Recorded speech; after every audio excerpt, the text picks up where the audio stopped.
Bismillahirrahmanirrahim. Assalamualaikum warahmatullahi wabarakatuh. Pada kesempatan kali ini kita akan membahas tentang prinsip-prinsip bimbingan dan konseling dan asas-asas bimbingan dan konseling. Berbicara tentang prinsip, itu kalau kita ibaratkan seperti sebuah bangunan,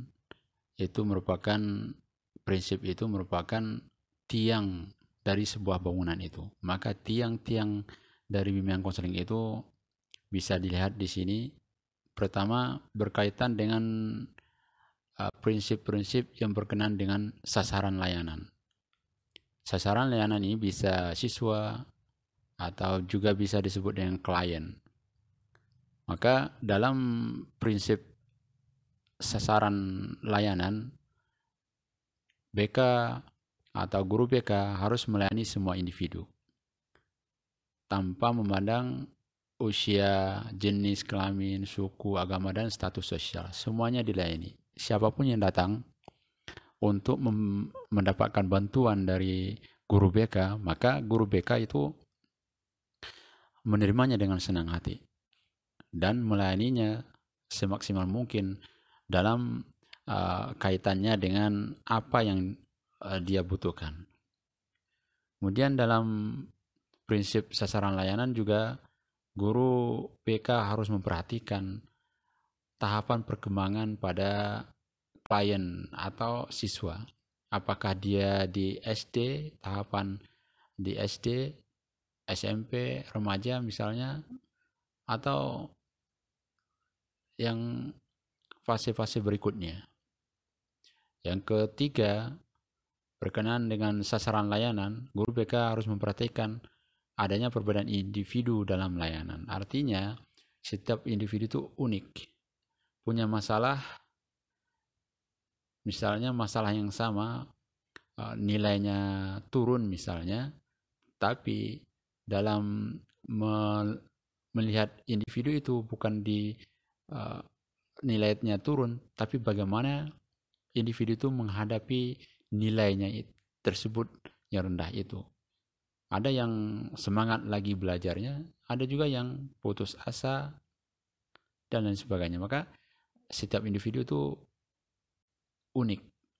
Dalam pelayanan, bimbingan, dan konseling, prinsip berkenaan dengan sasaran layanan harus memperhatikan perbedaan individu. Tidak semua individu itu dilayani dengan menggunakan teknik yang sama atau yang lainnya.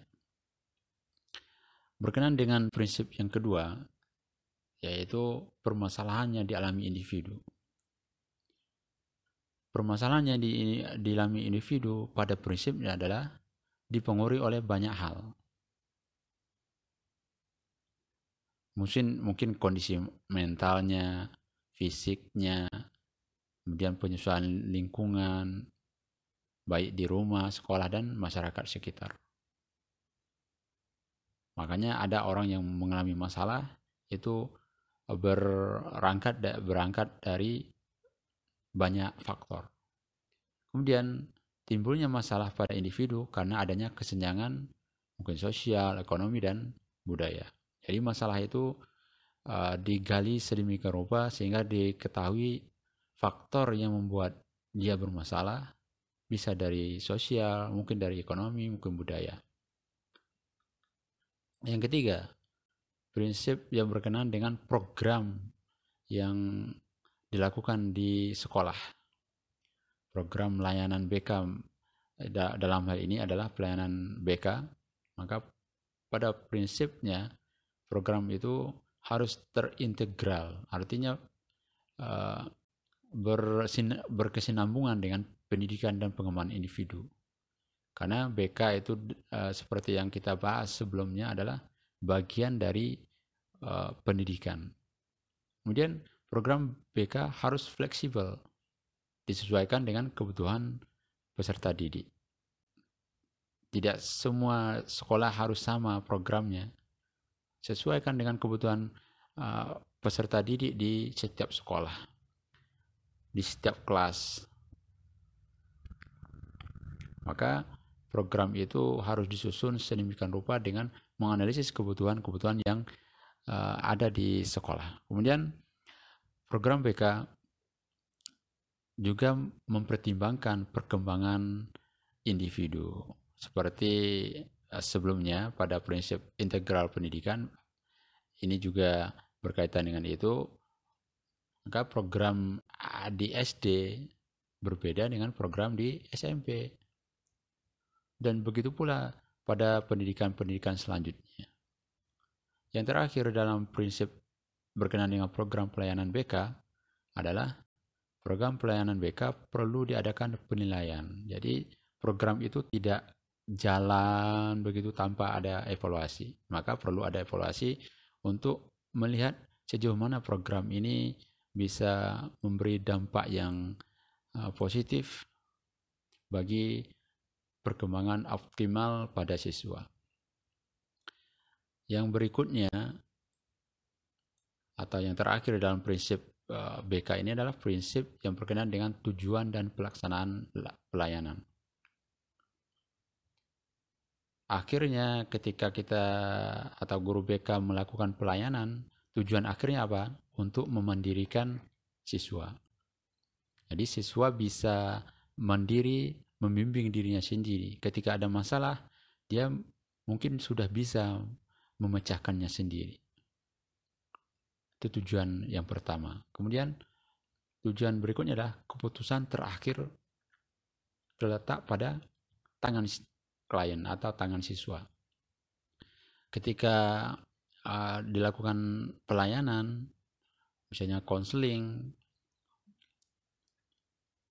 dan setelah melakukan pelayanan maka ada pandangan dari konselor untuk melakukan ini atau memilih ini, atau misalnya memilih jurusan misalnya, maka konselor hanya bisa memberikan saran. Tapi keputusan terakhirnya ada pada klien. Kenapa? Karena klienlah yang akan menjalaninya. Itu salah satu juga bentuk dari kemandirian pada diri siswa atau diri klien. Kemudian prinsip yang berikutnya adalah individu atau klien atau siswa itu dilayani oleh orang yang profesional, ahli di dalam bidangnya. Kalau konseling seperti yang sudah kita bahas adalah ahli dalam konseling. Tapi dalam bimbingan, maka yang membimbingnya adalah ahli dalam topik yang dibahas. Bahaya narkoba, maka bisa kita panggil BNN untuk memberikan pengarahan kepada siswa, memberikan bimbingan kepada siswa bagaimana bahaya narkoba dan sebagainya dari aspek-aspek penyalahgunaan narkoba misalnya. Yang berikutnya, guru BK perlu bekerjasama dengan pihak lain. Pihak lain itu bisa tadi BNN, psikiater, psikolog, kedokteran, polisi, dan lain sebagainya untuk melakukan bimbingan kepada siswa. Karena banyak aspek yang harus dibimbing pada siswa. Kemudian yang terakhir adalah prinsip berkenaan dengan tujuan dan pelaksanaan pelayanan. Pelaksanaan layanan BK perlu penilaian. Tadi program perlu penilaian, pelaksanaan layanan. Karena layanan itu nanti berbagai macam layanan, bentuk layanan. Maka perlu juga penilaian. Apakah layanan ini efektif untuk mencegah siswa dari berbagai masalah misalnya. Maka itu perlu dinilai. Kemudian berkaitan dengan asas bimbingan dan konseling. Tadi prinsip berkenaan dengan tiang, maka asas adalah fondasinya dalam tegaknya bimbingan dan konseling. Yang pertama itu adalah kerahasiaan. Asas kerahasiaan. Ini sangat penting didalami atau dipegang teguh oleh seorang konselor. Ketika klien datang ke konselor itu membawa masalah. Maka ketika dia membawa masalah, dia akan menceritakan semua masalahnya. Ketika diceritakan semua masalahnya, dia yakin bahwa konselor itu mampu menjaga rahasia apa yang dia alami. Maka konselor harus berpegang teguh dengan asas kerahasiaan ini agar tidak bocor keluar. Ketika rahasia yang dibicarakan oleh klien kepada konselor itu bocor keluar, maka akan menimbulkan masalah baru pada klien. Mungkin malu, mungkin dibully orang, dan lain sebagainya. Maka asas kerahasiaan ini merupakan asas penting dalam konseling. Yang kedua, asas kesukarelaan. Klien datang ke konselor diharapkan memang sukarela.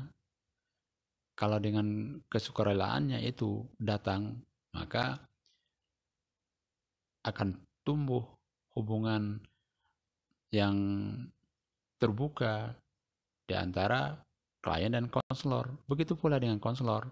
Konselor juga harus melayani dengan kesukarelaan, tidak terbebani. Maka dengan demikian, pada saat asas pertama dan kedua ini bisa dipegang teguh oleh kedua belah pihak, maka muncul asas ketiga, keterbukaan. Ketika rahasia dikenal dengan konselor itu rahasianya bisa dipegang, kemudian klien juga sukarela dan konselor juga sukarela, maka muncul keterbukaan untuk apa? Klien menceritakan semua permasalahannya, bukan pura-pura. Kalau pura-pura akan berdampak pada klien itu sendiri. Dan konselor hanya bisa menerima apa yang diceritakan oleh klien. Konselor bukan paranormal yang bisa mengetahui, katanya bisa mengetahui yang gaib, padahal hanya Allah yang mengetahui yang gaib. Konselor berangkat dari, seperti definisi konseling adalah melalui wawancara. Wawancara, maka klien menceritakan persoalannya. Dari cerita yang disampaikan oleh klien itulah yang akan dianalisis dan digunakan teknik-teknik apa sehingga bisa membantu klien untuk keluar dari masalahnya. Asas yang keempat adalah asas kegiatan. Ketika proses konseling atau bimbingan dilakukan, maka di situ klien harus berpartisipasi secara aktif. Untuk apa? Untuk menyelesaikan masalahnya atau untuk pemahaman kalau di bimbingan, agar bisa memahami apa yang disampaikan dan agar masalahnya itu bisa teratasi. Maka di dalam proses konseling ada kegiatan-kegiatan yang harus dilakukan oleh klien. Yang kelima, kemandirian. Sebelumnya sudah kita singgung dalam prinsip bahwa di sini keinginan kita, asas utama kita adalah klien tidak berpangku tangan kepada konselor.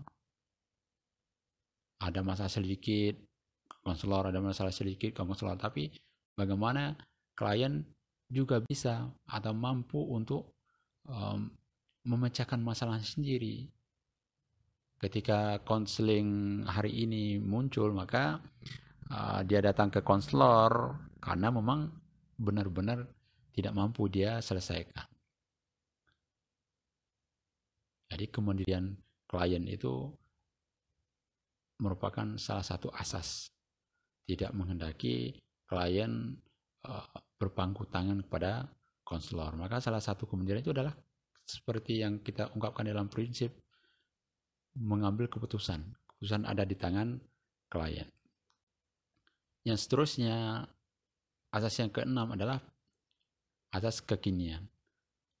Maknanya adalah kita membahas masalah klien adalah masalah yang dialami sekarang oleh klien. Sementara masalah atau masa lalu atau masa depan, kalau ada kaitannya dengan masalah yang dia alami sekarang, baru kita hubungkan dengan masa lalu dan masa depan. Dan yang lebih penting lagi adalah azas kekinian ini juga punya makna bahwa setiap masalah yang kita alami maka sesegera mungkin untuk diatasi, karena bisa menjadi unfinished business, artinya urusan yang belum terselesaikan yang akan mengganggu perjalanan kehidupan kita. Maka selesaikan persoalan itu sesegera mungkin, jangan ditunda-tunda, karena itu akan berakibat mempengaruhi persoalan-persoalan lain yang mungkin akan lebih berat, yang cukup membawa kita, mengganggu kehidupan kita. Yang asas berikutnya adalah kedinamisan. Jadi maknanya adalah klien ada perubahan di sana, ataupun ada perkembangan di sana ketika dilakukan bimbingan dan konseling. Jadi tidak monoton, ada perubahan yang signifikan pada klien. Dan perlu kita ketahui bahwa konseling itu sebuah proses. Jadi tidak satu pertemuan selesai, tidak. Bisa jadi 2 kali, 3 kali, dan seterusnya. Maka setiap ada pertemuan itu ada perubahan-perubahan yang signifikan pada klien. Ini asas kedinamisan. Kemudian asas keterpaduan yang ke-8.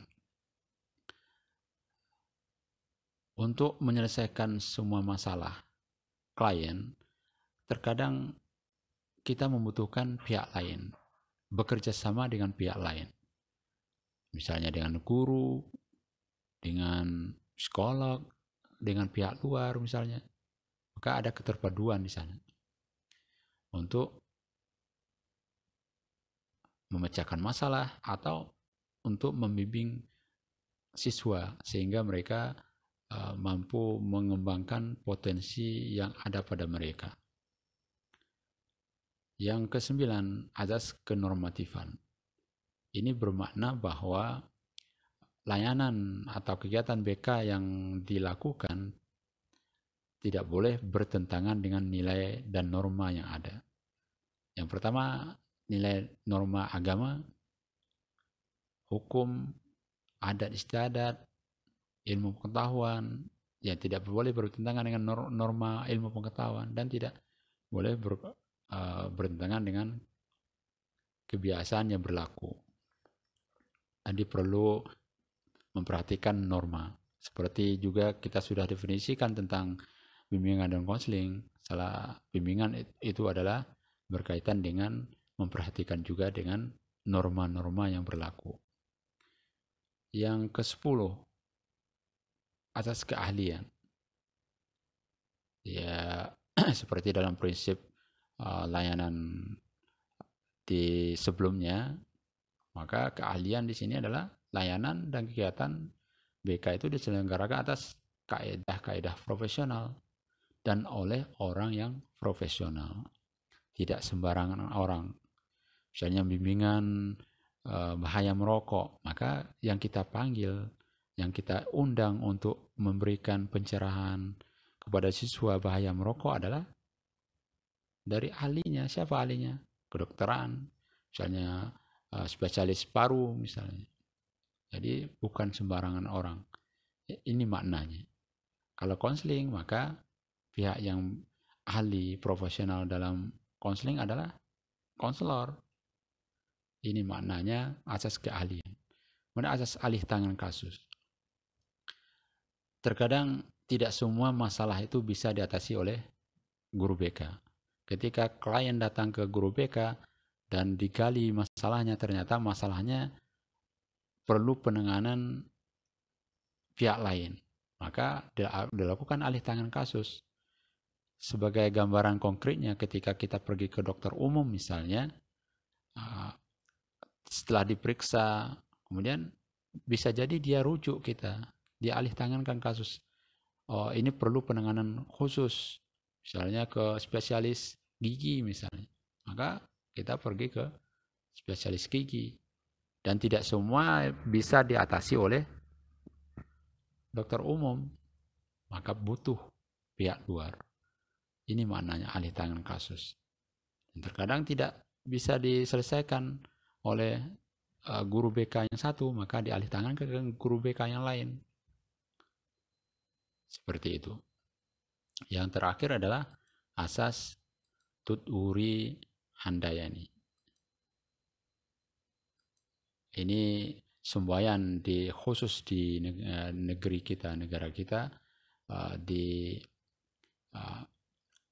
topi SD itu ada ya, tuturi handayani. Sebenarnya asalnya dari ing ngarso sang tulodo ing maju mangkarso tuturi handayani. Jadi di depan memberi contoh, yang di tengah ing madya mangkarsa memberikan motivasi, yang tuturi handayani dari belakang seorang guru harus bisa memberikan dorongan dan arahan. Ini yang kita bicarakan tentang asas prinsip. Ya, prinsip sudah kita lewati, maka salah satu asas paling pokok yang seperti yang saya sampaikan sebelumnya adalah asas kerahasiaan, kesukarelaan, dan keterbukaan dalam konseling. Sementara dalam bimbingan, misalnya bimbingan topiknya bahaya merokok, maka asas kerahasiaan ini tidak dipentingkan, karena yang kita bahas adalah topik umum bimbingan. Ketika masuk ke konseling, maka masalah yang dibahas adalah masalah individu, maka perlu penanganan khusus tentang asas kerahasiaannya. Demikian yang bisa saya sampaikan untuk prinsip dan asas BK. Semoga bisa dipahami. Kalau ada pertanyaan bisa disampaikan. Terima kasih. Mohon maaf. Assalamualaikum warahmatullahi wabarakatuh.